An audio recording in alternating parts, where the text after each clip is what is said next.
gotta start mentioning the merchandise. Let's I ain't get getting no merch, nothing, man. It's crazy. I need a sweatsuit. I need the Bridge the Gap hat. And you earned it. But listen, right now you're fucking up the podcast. Let's get to it. All right? He never lied. Guys, all right. You are now inside of our sales office. Guys, give it up for our ladies. I'm sorry. One more time.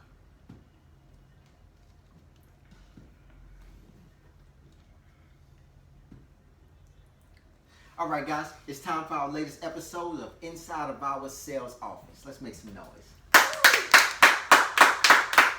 Now, before I introduce my next guest, right, who is definitely the star of this show, right, I definitely want to let you guys know exactly why we are here. My name is Quincy J. Sims. I am the CEO and founder of Bridge the Gap Marketing. You might say, well, what is Bridge the Gap Marketing? We're a direct sales company. We know how to recruit, hire, train, motivate, and mentor our direct sales agents so that they can go on and actually own their own sales company. With that being said, we're located inside of the Bronx, New York. Yes, and we hire nationwide. So all of our contractors out there, I want you guys to know and experience what it is to be inside of a direct sales office. A direct sales office saved my life more than once, right? And with that being said, I'm going to be able to bring that to you in the form of this podcast, right? So without further ado, guys, let's give it up for Lamesha P. Anderson.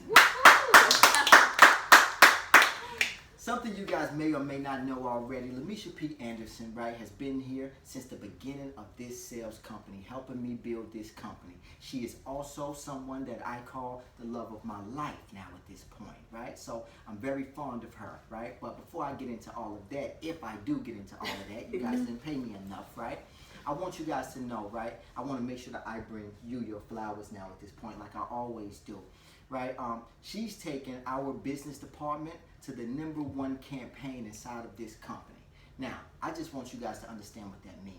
Meaning, since the pandemic hit, we took on a new campaign, Verizon's business to business, right? Campaign. Now, at this point, we didn't know what we were doing. We had to learn it, right? We had to structure it, right? And she had some B2B experience, but not enough to actually take charge and lead. But I'm gonna tell you guys what I seen inside of this woman.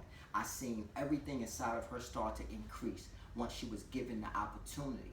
And that's exactly why I have her on the show today, because I want to speak to her about what does it take to gain the momentum, to structure a new campaign like this, and then even to get the sales team together. Because, you know, a good general, a good leader knows how to structure a sales team and get the momentum right so that they can take charge in that field and get the sales. Sales is the engine inside of any sales company. Definitely. It's the blood that runs through our veins, right? And not for nothing, but we're not at any shortage of blood because of you. So what does it take to get that momentum? You mean like to get the daily momentum? Yes. For me, it takes vision. I know that sounds kind of cliche, but once you know what the end goal is, it kind of fuels you every day. So I have like kind of a system that works for me, and I created a system for who I'm training. So that's what you speak of. Listen, can you share the system with us? I mean, can you give us the secret sauce? I like the Big Mac. Definitely, like with the interview I was doing with Ariel, and she mentioned the morning. Like the morning is very important to me. How I start my day is like as soon as I get up, and I know obviously we live together. It's the mantra that I do every time I take a step. It's like thank you, thank you, thank you. I have it on my alarm, like just a reminder, just like give thanks. So I start with my morning with gratitude, with a positive mindset, and let me go back the day before, because I actually start my day from the day before. So each night I write my sales goal down, what I want to do the next morning. Then I begin my day with gratitude, and that kind of fuels my whole day. And I try my best to keep on the same attitude throughout the day. Sometimes it's not that way, but that's why I set the alarm to like, okay, it's 5 o'clock, give thanks. Wow. Wow. Listen, and you transfer that energy to each and everybody on your team? I hope so. I mean, well, I'm gonna tell you something. That's some amazing energy. Yeah. I think I want to come work for you now at this point. Let me ask you another question. What traits do you look for in a new recruit? well, I stick with just someone who's coachable, because I feel like anyone could do anything as long as you allow yourself to be coachable and understand that it's okay to go back to kindergarten. It's okay to say that I don't know, and I feel like that's the hardest thing with a lot of people. They're scared. They're scared to like to say I don't know, or you're not qualified to be training me. Like I always tell people, like I love talking to children because they're the most innocent people and they don't know much. But you can learn so much from someone who you might think is not qualified, or even a homeless person. Like, I learned so much from people who people might deem like they're not qualified. So as to me, as long as someone is trainable and they could take, because I could be extremely bitchy when it comes to criticizing someone, but if they understand it's not for me to bash them, it's for to it's how I was trained basically. So it's to make you better. So if you're coachable and willing to just listen to me, learn, and don't be emotional, then we're gonna take it far. Because I have a bigger vision, and I just say like, I love everyone who I train, but I look at you like you're a temporary body, until I know that you're gonna be with me forever. You know, I don't want to spend too much energy on you. So I'm with them like your body right now. So I'm not gonna take you personal. I'm gonna be hard with you. It's for you to better. And in the long run, hopefully you tell me thank you, if that makes sense. Absolutely, that makes sense. Not for nothing, but you just gave us some real jewels. I know one thing that I'm definitely going to take away from you is don't be afraid to go back to kindergarten. Yeah. Not for nothing, but that belongs on t-shirts. You mind if I put that on t-shirts? Right? Because that is something that you can definitely live by. Yeah. Everybody should be able to take criticism to the heart and just redefine it for themselves, right? Internalize it. So I love that. Let me ask you though, right? Who inspires you as a woman in business? My mom. Okay, my mom, number one, like I was fortunate to grow up in a home that my mom, she was a tried and true entrepreneur. I never seen her work. Well, one time her restaurant burned down. She had to work those for like 2 months, literally. Then she got back a restaurant. And besides someone outside my family would be Beyonce.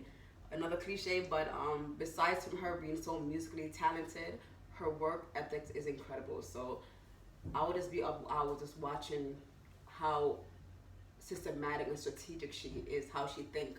She's in a field that a lot of men will dominate, and she takes control. Like she makes, like she's gonna leave a legend, and that's the mindset I go. Like I'm in a door-to-door field. I know it's mostly men that does this. I'm a female, so the advantage that I have is that I'm an attractive female. So I use that to the best of my advantage, but I know how to use it, so I'm respected in the field. And how I use that, that's being knowledgeable. Like, so when I'm off the field, I'm studying. So when I'm speaking to a man, they're gonna speak with me because I'm attractive, but they're gonna respect me because I'm knowledgeable. If that makes sense, yeah. Listen, you're just full of gems today. I was just about to ask you, I'm like, what does it feel like, right, to be a woman inside of Door to Door? Powerful. It's such a, wow. Wow. Let's talk about it. It feels powerful because I've worked up this way. Like there's a lot of time when I was extremely insecure in Door to Door. Obviously, I left the field how many times, but it's something that keeps me coming back. It's the challenge for me. Like I love the challenge of not knowing. I love the challenge of creating. Like when it's like a numbers game. If you make 1,000 today, it's like shit. If I knock a few more doors, I could double it up. They make 2,000. They make 3,000. It kind of becomes an addiction. Like I want more. I want more. So that gives you the courage, the confidence, everything to go create the life that you want. And I've created a life that I'm comfortable with, but I still want more. And that's what keeps me going. And I see a long vision with not just Door to Door, just a lot of things in my life, but Door to Door have created that lane for me. Yeah, I know exactly what you're talking about. I mean, just listening to you speak, it resonated with me directly to my heart. Let me ask you, is there a point that you feel like you're going to be satisfied? Satisfied? Yeah. I don't think so. I just think I'm always going to want more. I don't because I'm past the point of working for money. It should be about money for me. Like I needed the money, and like now I still love money. Don't get me wrong. I still love money, but it's just I'm in a creative space right now. I want to my son. I have 2 boys, and they're getting older. I want to be an example for them. I want to create opportunities for them. I want them to follow me with my actions. So it's like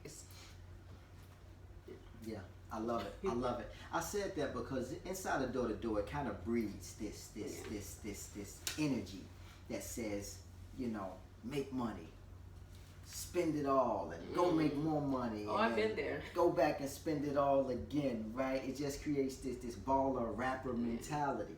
And I think that's what really drew me into this business first and foremost. I could make so much money, and it was so much, it was more than what I needed, and I can go spend it all and just go back to the field and make it again, right? So that's why I asked you that question. right? I guess inside of this business, we don't get a chance to speak about what to do with the money once we actually make the money. And I know here at Bridge Gap Marketing, we are definitely going to put something in place for all of our agents to be able to invest their money as well, something like a mastermind. But can you talk a little bit about what things, you're saving for so that you can invest in next? Of course, a lot. It's a lot. Like a lot of like stocks, real estates. Like those are my. I'm sorry. Ask the question one time. Absolutely, right? Well, I think for everybody out there, what I would like for them to know is that inside of door to door, you can make a lot of money, right? You will make a lot of money. You're probably going to make more money you ever made in your life, honestly, right? Underneath the right mentorship. Now, once you make the money, you have to store the money away. I didn't say save, I said store, right? Because once you store money away, you're just getting ready to use it again. Because you got to move the money around and you got to make smart investments. Why? Because I want each and every one of you guys to understand what making money for you actually means, right? And we want to make sure that we provide you with some of that energy. So I asked you to share with the people out there, some of the things that you're putting in place to store and actually invest your money in. Of course, yeah. Listen close, grab a paper and pen, guys. Yeah. Might be worth it now. Yeah, it took me a long time to get here. Like, I've been in door to door since 2012, and I always equated to like drug money. I never sold drugs, by the way. I'm not a cartel. I've never sold drugs, but just the way the money comes so fast, it makes you think like, I'm going to spend, I'm going to go and shop, I'm going to buy this bag, and I'll make it back next week. So that's always the mentality that I had. So I kind of didn't have a good relationship with money. So now that I'm developing a lot of relationship, I had to read a lot of books. Now I do like long-term stocks investment. I have business plan now, planning on doing real estate. My family has restaurants, so obviously I'm going to go in that restaurant space as well. So it's a lot of saving and investing that I'm doing right now. I don't want to say everything that I'm doing, but I'm just a lot more smart with the money because I'm working hard for it. Obviously, I want to see it grow. So it's like the money right now is a seed that I'm planting and just watering it day by day. I love it. I love it. I think the biggest takeaway, guys, is that you have to, make the money, store the money, and get ready to invest the money. Bottom line, right? One of the things that you said that it was a big takeaway, I hope you guys picked up what she was putting down. She said that she didn't have the best relationship with money, right? And I don't want you guys to overlook that. Your money, you have to have a relationship with it. You have to be boyfriend and girlfriend with your money. You can give it a name, right? Because your money has to go to work for you now at this point, right? And we will be speaking more about that on this channel. So you guys stay tuned for that. Let me get back into it though. What books would you recommend to other women inside of this industry? I don't remember the author name, but it's a female author. They can Google it. It's called How Successful Women Speak. It's a life changer, and it's just a lot of things that, especially with minorities, blacks and Hispanic, our parents never taught us how successful women are supposed to speak, the way we sit, even when we're in a room with a guy. Everything, body languages, the tonality, everything matters. And it's like, there's a certain way that you have to carry yourself in order to attract the kind of life that you want. So that's the number one book I would say. And of course, any book with Grant Cardone after that. Sell or be sold. Absolutely. That's a great sales book. High five on that. Listen, what advice do you have for any female starting in door to door? Again, I'm gonna because I was tremendous interview with Ariel, I'm gonna go back to what she's saying. It's not easy. It's definitely not easy. So come with the mentality that I'm willing to learn, and that you have a why you want the money, why you want this field, because this field is not easy. So if someone come in the field and feel like, oh, it's easy, I'm gonna knock a few doors, I'm gonna do this. It's like, no, just get ready to grow. Get ready for money to be not what you're working towards. It's for you to have a whole personal growth with you. Because I'm Ariel's trainer, and with me training her and other people that I've trained, I see them grow day by day. Just with knocking doors, the rebuttals that you get, the hard criticism that you get in the field, it helps you to grow. And it's no longer about us as it's the B2B team. We're surpassed the money part. We're now professional women in business. Like, we're business owners. And each door is just our business that we're doing. So I would say have the right mindset if you want to get into it, and just be open and be coachable. That's it. It's like I put in a chat the other day. It's life is hard, but it's simple or easy. That makes sense. I don't know if that's the word I use, but it's quite simple, but it's not easy. That's what it is. It's simple, but it's not easy. Okay. I'm sorry. No, listen, they're just going to have to pick that up. Yeah. They're just going to have to put that up on their own. Guys, use Google now at this point. But I think I get it, right? Listen, great interview. Thank you for coming, right? Let me say this, though, in closing, because I always like to ask people a question, right, that come on this show. Can anybody do door-to-door? Yes. Anyone could do whatever they put their mind to. It's that easy.